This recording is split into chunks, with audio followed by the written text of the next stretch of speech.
ሰላም እንዴት ናችሁ? ዶክተር አዲስ ጸጋ ነኝ። እዚህኛው ቪዲዮ ላይ በተደጋጋሚ የምር እንደዚህ የሚባል ነገር አለ ወይ የምር ይሰበራል ወይ የሚል ጥያቄዎች ደርሶኛል። አዎ ይሰበራል። እንደዚህ አይነትም ጉዳት የገጠመው ታካሚ ገጥሞኝ ያውቃል። ፔናይል ፍራክቸር የምንለው ወይም የብልት ስብራት የምንለው ብልት እንዲቆም የሚረዱ ጡንቻዎች ጉዳት በሚደርስባቸው ጊዜ ነው። እንደ ዋነኛ ምክንያት ተደርጎ ይጠቀሳል። ሌላ ምክንያቶቹን እዚህ ላይ ያስቀምጥላችኋለሁ። ጥናቶች እንደሚያሳዩት ሜን ኮዝ የሚባለው ዲዩሪንግ ኢንተርኮርስ ወይም ደግሞ ሴክሹዋል ኢንተርኮርስ በሚኖርበት ጊዜ የሴቷ ፖዚሽን ኦን ቶፕ ከነበረና በአጋጣሚ ብልቱ ከሴቷ ፔሪኒየም ጋር የሚጋጭ ከሆነ ብልት ሊሰበር ይችላል። እንደ ዋነኛ ምክንያት ተደርጎ የተወሰደው ያ ነው።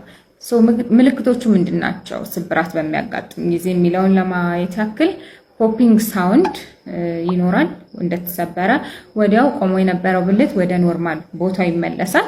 ግን በተሰበረው ሳይድ ወይም በኩል ደም መድማትና መከማቸት ስላለ መጣመም ሊያጋጥም ይችላል። እንዲሁም ማበጥ፣ ከቆዳ ስር መድማት ስላለ እንደ መበለዝ አይነት ወይም ብልዝ የምንለው ወይም ኢኪሞሲስ፣ እንዲሁም ደግሞ የታችኛው የሽንት ቱቦ ወይም ዩሬትራ የሚባለውም ላይ ጉዳት ከደረሰ ደግሞ ዩሬትራል ሚያተስ የምንለው ወይም የሽንታችሁ የሚወጣበት የመጨረሻው ጫፍ ቀዳዳ ላይ ደም ልታዩ ትችላላችሁ። እንደዚህ አይነት ነገር ሲያጋጥም በፍጹም ማፈርም መፍራትም አያስፈልግም። በቀዶ ጥገና መስተካከል ያለበት ችግር ስለሆነ በአፋጣኝ ወደ ጤና ተቋም መሄድ ይኖርባቸዋል። በቅርቡ ለማርገዝ አስበሻል? እንግዲያውስ ስለነዚህ ሶስት ዋና ዋና ነገሮች ማወቅ ይኖርብሻል። አንደኛ፣ ጤናሽ ላይ ተጽዕኖ ያላቸውን ነገሮች ማስተካከል። እነዚህም ለማርገዝ ስታስቢ የተመጣጠነ ምግብ እየተመገብሽ መሆኑን ማረጋገጥ፣ በሳምንት ለ5 ቀን ለ30 ደቂቃ እንቅስቃሴ ማድረግ፣ የክብደት መጠንሽን ማስተካከል። ማለትም ከፍተኛ የሆነ የክብደት መጠን ካለሽ ይህ ከእርግዝና ጋር ተያይዘው ለሚመጡ በሽታዎች ስለሚያጋልጥ ከእርግዝና በፊት ፕሮፐር የሆነ ክብደት ሊኖርሽ ይገባል። ከእርግዝና በፊት የተለየ ጭንቀት ካለብሽ በሕክምና እርዳታ እንዲስተካከል ማድረግ።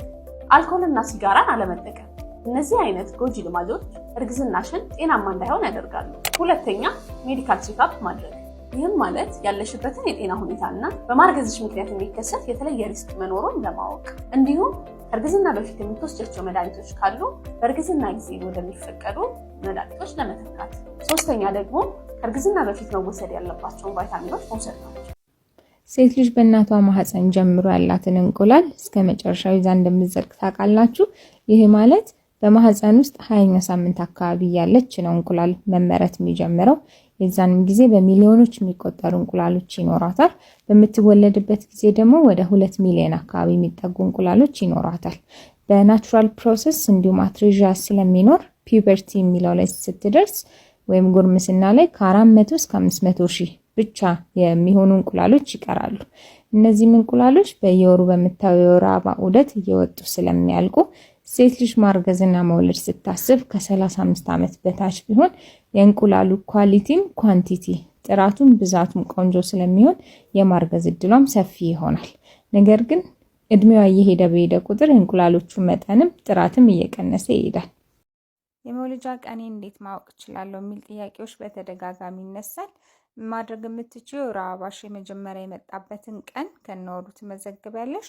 እርግዝናሽ በዛው ዓመት የሚያልቅ ከሆነ ቀኑ ላይ 10 ቀን ትደምሪያለሽ፣ ወሩ ላይ 9 ወር ትደምሪያለሽ። ነገር ግን እርግዝናሽ ወደ ሌላኛው ዓመት የሚሻገር ከሆነ በመሃል ጳጉሜ ስላለች ቀኑ ላይ 5 ወይ 4 አድርገሽ መደመር ትችያለሽ። ሃይፐሪመሲስ ግራቪዳር የምናወራው ይሆናል። ይሄም ማለት እርግዝና ላይ የሚከሰት ከፍተኛ የሆነ ማቅለሽለሽና ማስመለስ ሲሆን በቤታ ኤችሲጂ ሆርሞን አማካኝነት የሚመጣ ነው። ይሄ ህመም ያለባት ከማቅለሽለሽና ማስመለስ በተጨማሪ ድካም ስሜት፣ ከፍተኛ የሆነ የምራቅ መብዛት፣ የአፍ ምሬት፣ የእንቅልፍ ማጣት፣ የሙድ መለዋወጥ ወይም የስሜት መለዋወጥ፣ ድባቴ፣ ጭንቀት እንዲሁም ከፍተኛ የሆነ የሰውነት ክብደት ማጣት ሊያጋጥማት ይችላል። ወደ 3% የሚያክለው እርግዝና ሆስፒታል ተኝቶ መታከም ሲኖርባቸው፣ ቀለል ያለው በሚሆንበት ጊዜ ደግሞ በቤት ውስጥ እነዚህ ነገሮች ማድረግ ይቻላል። የመጀመሪያው የምግብሽን ፖርሽን መቀነስና ቶሎ ቶሎ መመገብ ነው። እንደ ኖርማል ሰው ቁርስ፣ ምሳ፣ እራት ሳይሆን በየ2 ሰዓታቱ ትንሽ ትንሽ የሆኑ ምግቦችን መመገብ ነው። ይሄ የሚጠቅመው ምንድነው? ረሃብም ሆነ ውስጥ ጋር ማቅለሽለሽና ማስመለሱን ትሪገር ላይ ያደርገው ስለሚችል እሱን አቮይድ ለማድረግ ነው።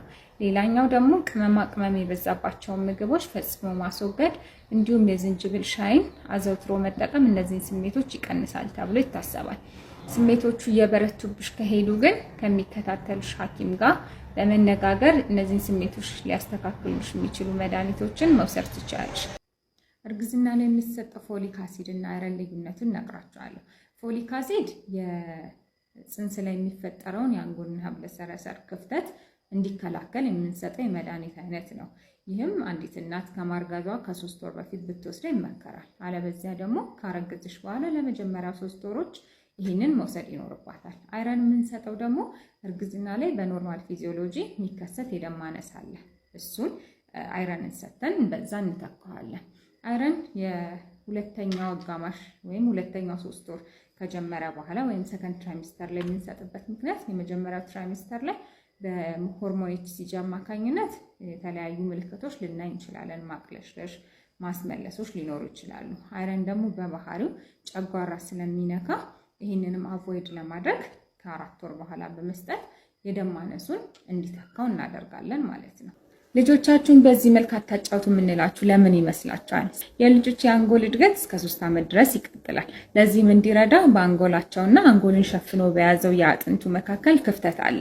ልጆችን ለማባበልም ለማጫወትም በዚህ መልክ በምንጠቀም ጊዜ እዛ አካባቢ ያሉ ቀጫጭን የደም ስሮች የመቀደድ እንዲሁም የመተርተር አደጋ ሊያጋጥማቸው ይችላል። በዚህ ምክንያት ደም ወደ ጭንቅላት ይፈሳል። ያኔ ሼክን ቤቢ ሲንድሮም ይፈጠራል። እንዲህ አይነት እክል ያጋጠማቸው ልጆች ቀላል የማይባል ምልክቶች ሊያጋጥማቸው ይችላል። ለምሳሌ ጆሮ አለመስማት፣ የአይን ብርሃናቸውን ማጣት፣ የአይምሮ ውስንነት፣ ሲከፋም ደግሞ እስከ ሞት ሊያዳርጋቸው ይችላል። ልጆች ሲያለቅሱ ወይም ለማጫወት በክንዶቻችን ደግፈን ወደ ጎን በመወዝወዝ ማጫወት የተመረጠ ነው።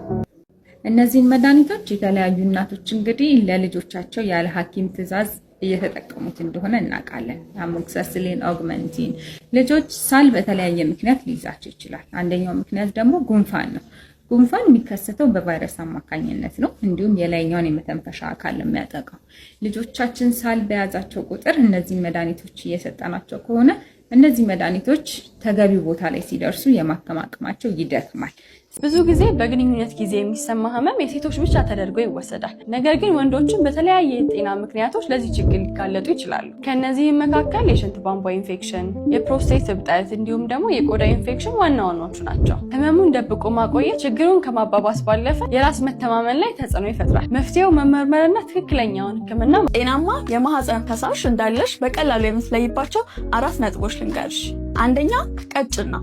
ሁለተኛ ውሃ መሰል ነው። ሶስተኛ ምንም አይነት መጥፎ ጠረን የለውም። አራተኛ የወር አበባን ተከትሎ መጠንና ይዘቱ ይቀያየራል።